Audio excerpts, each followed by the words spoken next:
but we play an essential role in encouraging healthy lifestyles to prevent chronic disease, to prevent injuries as well. There's a lot of people who are CHED certified who have a lot of different backgrounds in public health, but to me, I have a chronic disease and injury prevention background.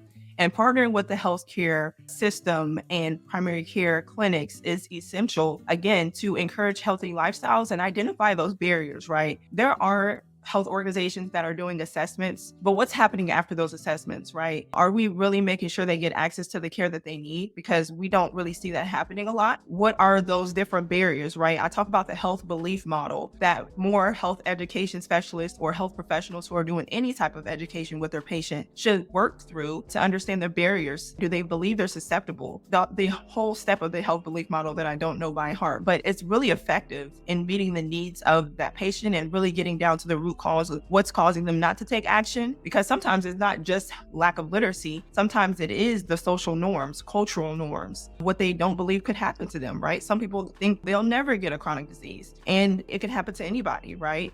Even if you are trying to eat healthy, there's other factors. There's environmental factors, right? You don't have to be a smoker to get chronic disease. You can be exposed to first, second, or third hand smoke. People don't usually hear about third hand smoke, but that is also a risk factor, smoking or even being around that type of environment. So really digging deep and connecting with certified health education specialists, which we can get a lot of different write-offs for health organizations when we're partnering with them, right? For doing different types of screening, health education, all those different billable services. When we partner with them, there's still reimbursement there. And all those individuals who are in the emergency department room, who are sitting there waiting to be seen, sometimes those are prevented, right? Sometimes they really don't need to see the physician in the ED. They just need to be educated and, checking some basic things and sending them along their way with the actual care plan that is manageable.